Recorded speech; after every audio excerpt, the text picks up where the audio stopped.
Haleluya. Tuhan bersamamu. Inilah Injil suci menurut Santo Matius. Sekali peristiwa, datanglah murid-murid dan bertanya kepada Yesus, "Siapakah yang terbesar dalam kerajaan surga?"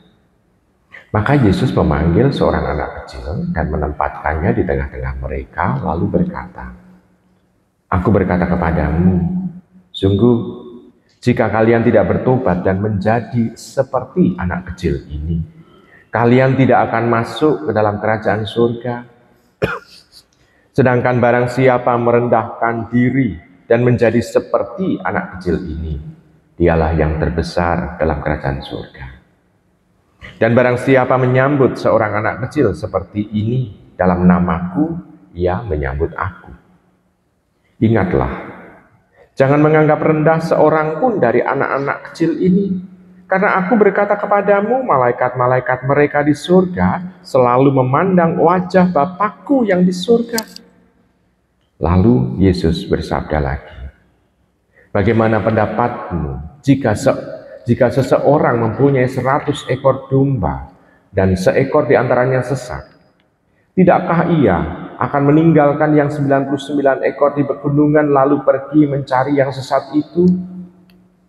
Dan aku berkata kepadamu, sungguh, jika ia berhasil menemukannya, lebih besarlah kegembiraan atas yang seekor itu daripada atas yang ke-99 ekor yang tidak sesat. Demikian pula, Bapamu yang di surga tidak menghendaki seorang pun dari anak-anak ini hilang." Demikianlah sabda Tuhan. Ibu, Bapak, Saudara terkasih dalam Tuhan, kalau ditanya siapa yang terbesar di surga, sebetulnya jawabannya adalah Allah sendiri sebetulnya. Karena yang paling besar, yang paling berwibawa, yang istilahnya itu bisa dikatakan dalam tanda kutip mengepalai seluruh yang ada di dalam surga, Allah sendiri. Namun Tuhan itu justru menggunakan kesempatan ini untuk mengatakan kepada kita bahwa kita yang kecil pun itu sebetulnya juga bisa layak dan pantas untuk memasuki di sana. Namun sebetulnya yang mau diungkapkan adalah kalau sikapnya juga seperti anak kecil. Bukan kekanak-kanakan, tetapi seperti anak kecil. Di sana aspek ketergantungan itu sungguh-sungguh hebat, sungguh-sungguh baik, ketulusan, dan juga kejujuran di dalam diri itu ada. Walaupun kita juga tidak bisa memberikan istilahnya tanggung jawab yang besar kepada seorang anak. Namun kita bisa melihat ada sesuatu kemurnian dalam hatinya. Hatinya sungguh-sungguh luar biasa. Kalau kita bisa melihat, mudah untuk bisa diarahkan juga. Kalau hati dan pikirannya ini sungguh luar biasa.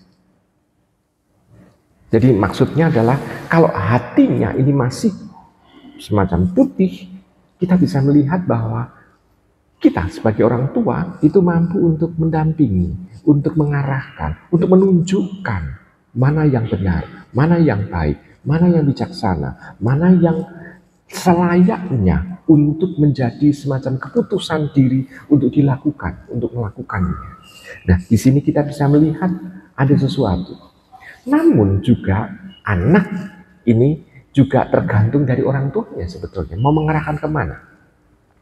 Bisa saja orang tua yang otoriter selalu memaksakan kehendak, bisa saja. Tetapi untungnya Allah kita bukan Allah yang otoriter. Namun Allah yang senantiasa menawarkan, menunjukkan sesuatu. Keputusan tetap keputusan pribadi.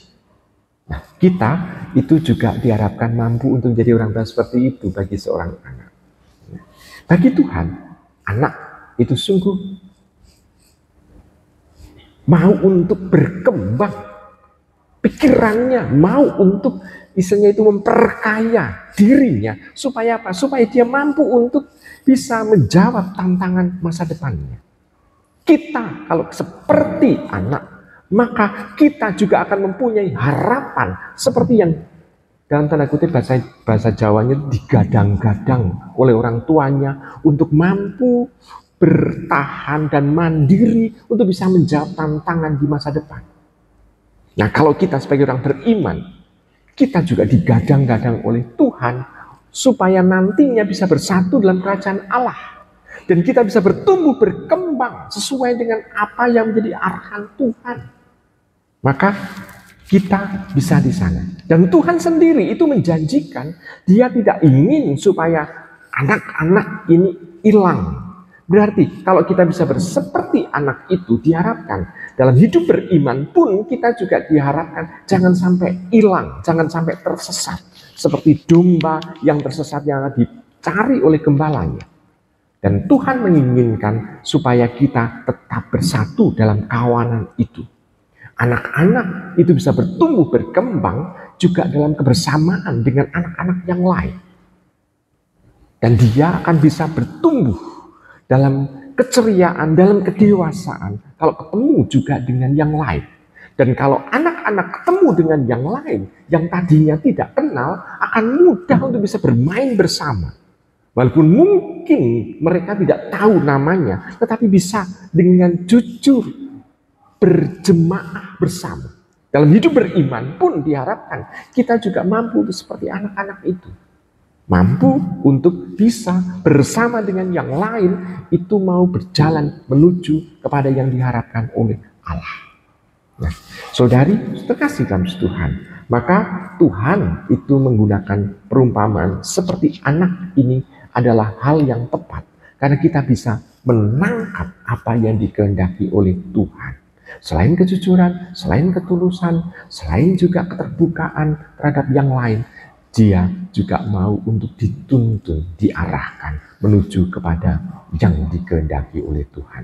Mari kita bersikap seperti itu. Selamat merenungkan.